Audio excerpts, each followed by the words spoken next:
নমস্কার। আজ আরো একবার ক্লাস 10 এর কষে দেখি 13 অর্থাৎ ভেদের অঙ্ক নিয়ে আমি হাজির হলাম। এর আগের ভিডিওগুলিতে আমি ভেদের বেশ কিছু অঙ্ক তোমাদের করিয়েছিলাম এবং আজকে আমি তারপর থেকে বাকি অঙ্কগুলি করাবো। তো আজকে আমরা 10 দাগের অঙ্ক থেকে শুরু করব, কারণ এর আগে আমরা 9 দাগের পর্যন্ত করেছি। তো চলো 10 দাগের অঙ্ক থেকে আমরা শুরু করব। যারা আগের ভিডিওগুলি এখনো পর্যন্ত দেখোনি তাদেরকে আমি বলবো অবশ্যই এই ভিডিওর ডেসক্রিপশন লিংকে থাকা লিংক থেকে অবশ্যই তোমরা আগের ভিডিওগুলো দেখে নাও, তবে কিন্তু এই অঙ্কগুলো বুঝতে সুবিধা হবে। তো চলো আমরা অঙ্ক শুরু করি। অঙ্ক শুরু করছি 10 দাগের অঙ্ক। তো দেখো কি বলেছে, y দুটি চলের সমষ্টির সমান, যার একটি x এর সঙ্গে সরলভেদে এবং অন্যটি x চলের সঙ্গে ব্যস্তভেদে আছে। x = 1 হলে y = -1 এবং x = 3 হলে y = 5। x ও y এর মধ্যে সম্পর্ক লিখি। তো এই অঙ্কটা আমরা করতে চলেছি। চলো অঙ্কটা শুরু করছি 9 দাগের অঙ্ক। তাহলে আমি প্রথমে মনে করি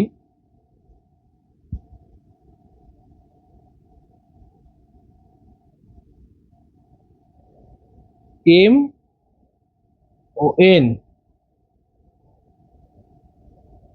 চল দুটি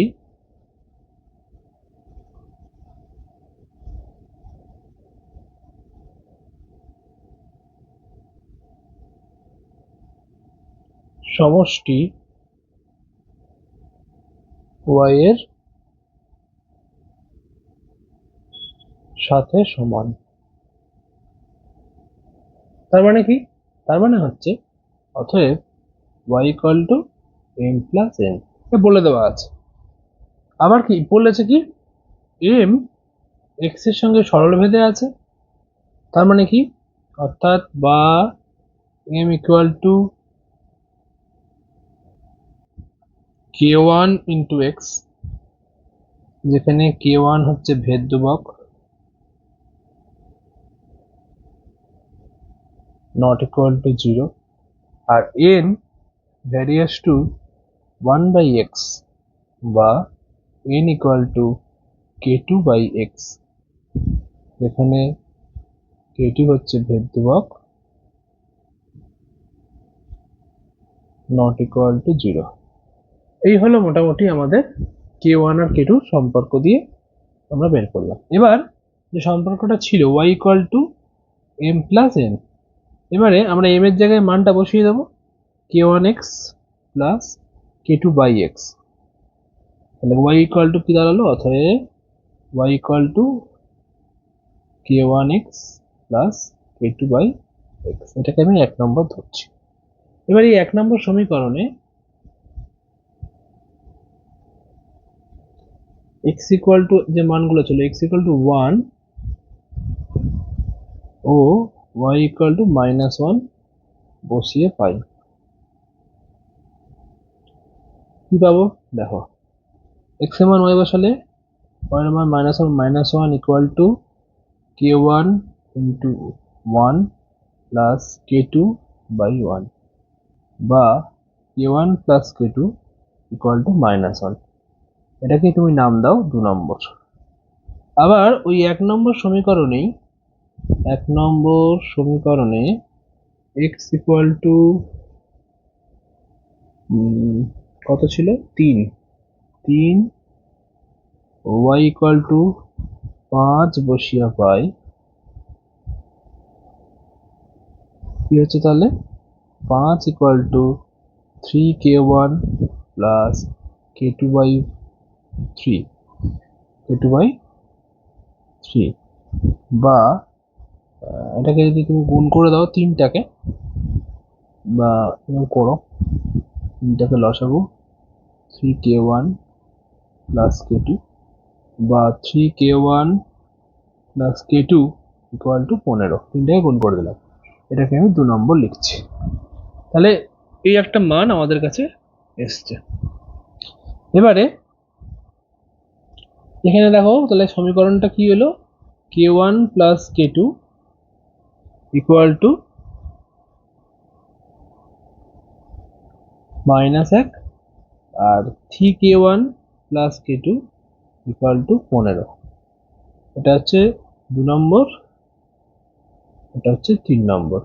তাহলে এই সমীকরণটা, এটাও k2 আছে, এটাও k2 আছে, তাহলে গুণ করার দরকার নেই, অপনয়ন পদ্ধতিতে এটাকে বিয়োগ করো। বিয়োগ করে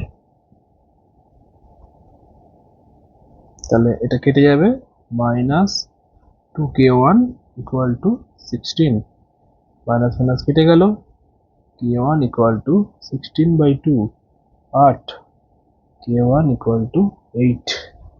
k1 এর ভ্যালু কত হলো, 8। ভুল করলাম তো কিছু, দেখো তো একবার। আচ্ছা, এখানটা একটু ভুল হয়েছে, 3 তিরিকে 9 হবে, তো একটু ভুল হয়েছে, একটু কারেকশন করে নিও। তাহলে 9, আর 9 থেকে এটা বাদ দিলে হবে 8, 8k1, এটাকে 8 করে দাও, এটা হচ্ছে 2, k1 এর মান হচ্ছে 2। একটু দেখে নিও গো, এখানে একটু গন্ডগোল ছিল, এর তলে কিছু নেই, মানে 1 আছে, 3 তিরিকে 9 হবে, সরি। তাহলে k1 এর ভ্যালু 2 এলো। এবারে k1 এর মান 2 নম্বর সমীকরণে বসিয়ে পাই কি হবে না, k1 প্লাস k2 সমান ছিল -1, 2 প্লাস k2 সমান -1, k2 সমান -1 -2, k2 সমান -3। তাহলে এবার k1 ও k2 এর মান 1 নম্বর সমীকরণে বসিয়ে পাই কি হবে, তাহলে y equal two 2 into x minus 3/x। তাহলে এটাই হচ্ছে নির্ণেয় সম্পর্ক। নির্ণেয় সম্পর্ক, এই সম্পর্কটা নির্ণয় করতে বলেছিল। ভালো করে অঙ্কটাকে দেখে নাও, যদি কারোর বুঝতে সমস্যা হয় অবশ্যই আমাকে কমেন্ট করে জানিও। আমার খুব ভালো লাগছে, তোমরা আমাকে খুব সাপোর্ট করছো, সবাই ভিডিওগুলোকে দেখছো এবং আমাকে নতুন ভিডিও করার উৎসাহ দিচ্ছ। ধন্যবাদ সবাইকে। অবশ্যই আমার চ্যানেলটাকে যারা নতুন তারা সাবস্ক্রাইব করে দিও এবং তোমাদের বন্ধুদের কাছে শেয়ার করে দিও, তাহলে তারা আরো ভালোভাবে অঙ্ককে শিখতে পারবে। এবার চলে আসি 11 দাগের অঙ্কে। দেখো, বলেছে a:b, b:c হলে, sorry, a various b, b various c হলে দেখায় যে a cube b cube plus b cube c cube plus c cube a cube various abc into a cube plus b cube plus c cube. খুব ভালো অঙ্ক এটা। তো চলো আমরা অঙ্কটাকে করে ফেলি, সহজ অঙ্ক। তা বলেছিল a ভ্যারিয়াস b, এর থেকে আমরা বলতে পারি a equal to k b, k1 b লিখতে পারো। এখানে k1 হচ্ছে কি যে ভেদ ধ্রুবক, নট ইকুয়াল টু 0। আবার বলেছিল বি ভ্যারিয়াস সি, বি সমান সমান k2 c, এখানে k2 ভেদ ধ্রুবক, নট ইকুয়াল টু 0। তাহলে a সমান সমান দাঁড়ালো k1b। আচ্ছা, এবারে যদি আমি এই k1 b এর জায়গায় ভ্যালুটা যদি বসিয়ে দিই তাহলে হচ্ছে k2 c। তার মানে a সমান সমান আমি বলতে পারি k1 ইন্টু k2 c বলতে পারি। এবার এই, তাহলে a ইকুয়াল টু এই ভ্যালুটা আমি পেলাম, আর বিটা সমান সমান ছিল কে টু সি, দুটো ভ্যালু আমি পেয়ে নিয়েছি। এবারে যেটা তোমার দেওয়া আছে, আমি বলেছিলাম ভ্যারিয়েন্স মান করার জন্য আমরা প্রথমে বাই আকারে লিখব, A cube plus B cube plus C cube by A cube, এইটাকে by A B C by A cube plus B cube plus C cube এরকম লিখবো। লিখে যদি কোনো কনস্ট্যান্ট প্রমাণ করতে পারি তবেই আমরা বলবো এইটা এর সাথে ভ্যারি করছে, মানে ভ্যারিয়াস হবে। তো চলো অঙ্কটাকে করি। কিছুই নয়, মানটাকে এবার বসিয়ে দাও। তাহলে এর মান কত ছিল, K one K two C তার কিউব ইন্টু বি ওয়ান কত ছিল, কে টু সি তার কিউব প্লাস বি কত ছিল, K two C cube C cube plus C cube into K one K two C cube by এর মান হচ্ছে K one K two C, B এর মান কে টু সি, সি এর মান সি, ব্র্যাকেটের মধ্যে এ কিউব মানে কে ওয়ান কে টু সি তার কিউব প্লাস বি কিউব মানে কে টু সি তার কিউব আর সি কিউব মানে সি কিউব। একদম পুরোপুরি মান বসিয়ে দিয়েছি, লিখে দাও মান বসিয়ে পাই। তাহলে এবারে কি হচ্ছে দেখো, গুণ হচ্ছে এগুলো K one K two K one into K one cube C cube into cube C cube plus cube C cube plus C cube K one K two C cube by K one K two গুণ করে দিচ্ছি একেবারে C C মানে C cube. এখানে কত হচ্ছে দেখো, K one cube cube C cube plus cube C cube plus C cube সমান সমান, বা দেওয়ার দরকার নেই, সমান সমান দাও। কি হচ্ছে এখান থেকে কে ওয়ান কিউব রয়েছে এখানে, তাহলে এখান থেকে দেখো কে টু কিউব একটা আছে, এই একটা কে টু কিউবটা সব জায়গায় আছে, তাহলে কে টু কিউবটা কমন তুলি, কে টু কিউব। আচ্ছা, আর সি কিউব যদি কমন তুলে নিই, সি সিক্স কমন তুলে নিচ্ছি, দেখো এই 3 আর 3 6, কি হবে কে ওয়ান কিউব একটা থাকছে আর একটা থাকছে K two cube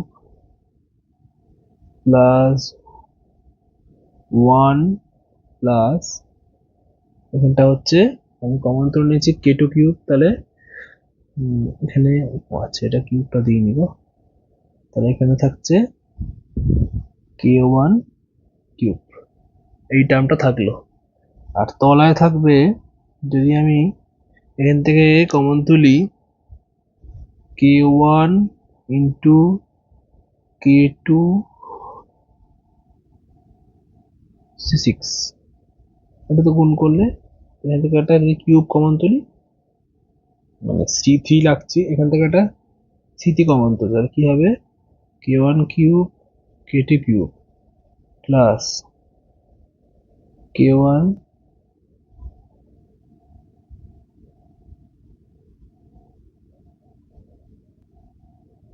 K two cube plus one. তাহলে এখানে দেখতে পাচ্ছ K two cube C six, আর এখানে হচ্ছে K one cube K two cube plus one plus K one cube by K one K two C six by K one cube K two cube plus K two cube plus one. আচ্ছা, C six যদি আমি কেটে দিই, তাহলে দেখো তো পুরো টার্মটাতে ধ্রুবক রাশি চলে আসছে, তাই না? K one K two cube, এখানে K one cube K two cube plus one plus K one cube এটা হচ্ছে k1 k2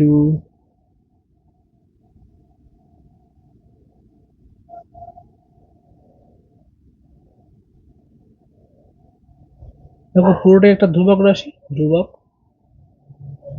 এটাকে আমি m ধরলাম। এটা কি দাঁড়ালো? অতএব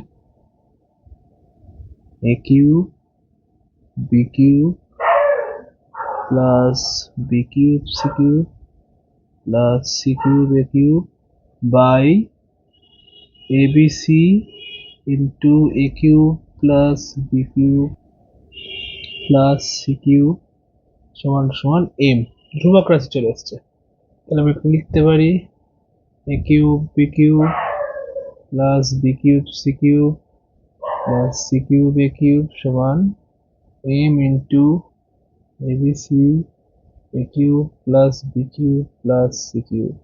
তাহলে mটা ধ্রুবক, বলতে পারি a cube b cube plus b cube c cube plus c cube a cube various abc into a cube plus b cube plus c cube প্রমাণিত। এবারে আমরা করব 12 দাগের অঙ্কটা। দেখো কি বলেছে, x মিটার গভীর একটি কূপ খনন করার জন্য মোট ব্যয়ের এক অংশ x এর সঙ্গে সরলভেদে এবং অপর অংশ x স্কয়ারের সঙ্গে সরলভেদে পরিবর্তিত হয়। যদি 100 ডেসিমিটার এবং 200 ডেসিমিটার কূপ খনন তৈরি করার জন্য যথাক্রমে 5,000 টাকা ও 12,000 টাকা ব্যয় হয়, তবে 250 ডেসিমিটার কূপ খননের জন্য কত ব্যয় হবে হিসাব করে দেখি। তাহলে এবার আমরা করব 12 দাগের অঙ্ক। ঠিক আছে, তো চলো অঙ্কটা কি বলেছে দেখি, মানে কিভাবে করব সেটা দেখি।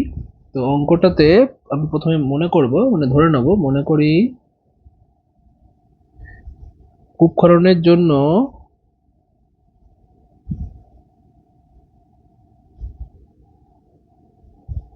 মোট ব্যয়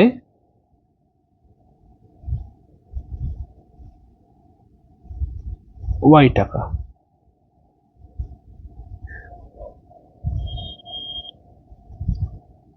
আর মোট ব্যয়ের m অংশ x এর সঙ্গে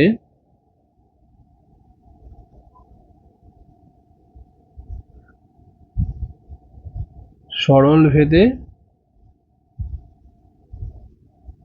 ও n অংশ x স্কয়ারের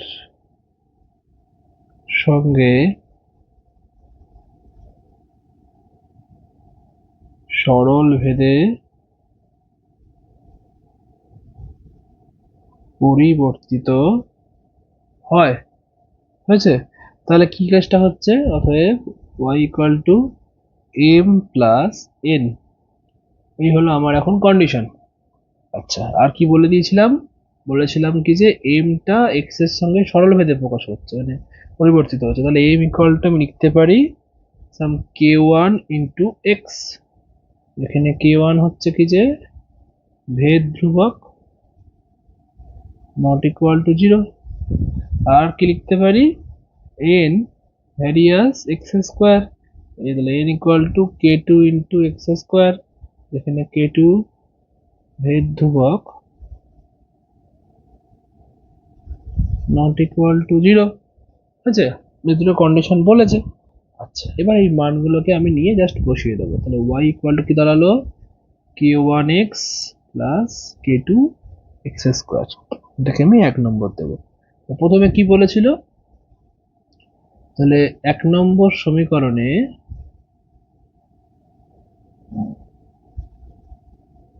x ইকুয়াল টু 100 ও y ইকুয়াল টু 5000 বসিয়ে পাই, বলে দিয়েছে এই দুটো মান। কি হবে, 5000 equal to k1 into 100 plus k2 into x square. এটাকে আমি যদি ভেঙে দেওয়া যায় লিখতে পারি, দেখো এখানে 5000 আছে, সমান সমান k1 100 প্লাস k2 10,000। এটা যদি আমি কাটাকুটি করে সাজিয়ে নিই, 100টা বাদ দিয়ে দাও, এখানে দুটো শূন্য দুটো শূন্য দুটো শূন্য বাদ, k1 প্লাস 100 k2 সমান সমান 50। এটাকে 1 নম্বর দিলাম, সরি 2 নম্বর দেবো, 1 নম্বর দেওয়া হয়ে গেছে। ঠিক আছে, আরো একটা কন্ডিশন বলেছিল, মানে 1 নম্বর সমীকরণে বসাবো। 1 নম্বর সমীকরণে x ইকুয়াল টু 200 ও y ইকুয়াল টু 12,000 বসিয়ে পাই। কি হবে তাহলে? 12,000 equal to k1 into 200 plus k2 into 200 square. তার মানে কি দাঁড়াচ্ছে? 12,000 equal two 200k1 plus 40,000 k2। দেখো এখানে দুটো করে শূন্য বাদ যাচ্ছে, ঠিক আছে, আর এখানে 2 বাদ চলে গেল, তাহলে 200 বাদ চলে, তাহলে কি হবে? এই দিক থেকে লিখতে সুবিধা হবে, k1 প্লাস 200 k2 সমান সমান 60। এই সমীকরণের নাম দিলাম 3। এবারে পরপর লেখো, k1 প্লাস 100 k2 সমান 50, k1 প্লাস 200 k2 সমান 60। জাস্ট বিয়োগ করে দাও, বিয়োগ করে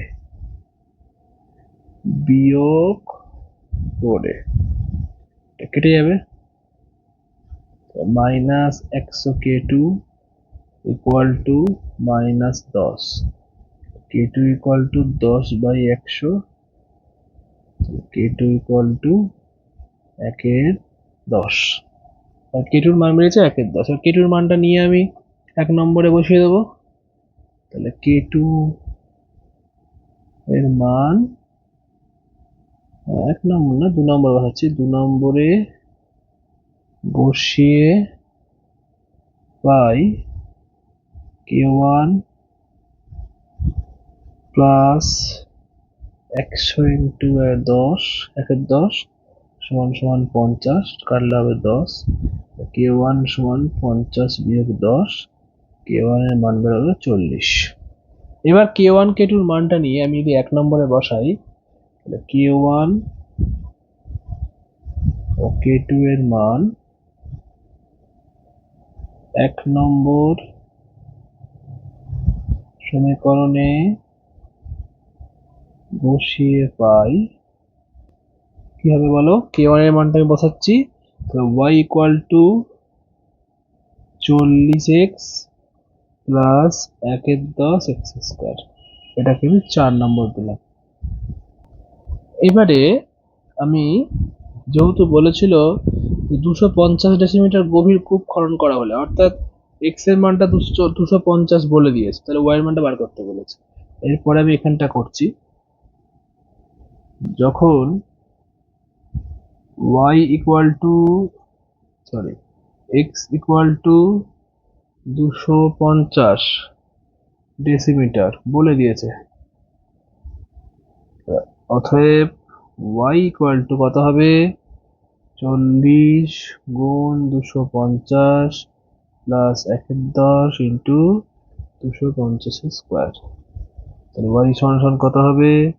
10,000 প্লাস 1/10 ইন্টু 25 স্কোয়ার মানে 625, আর দুটো শূন্য, শূন্য শূন্য একটা কেটে দাও, y ইকুয়াল টু 10,000 প্লাস 625 শূন্য, y ইকুয়াল টু 16,250। অতএব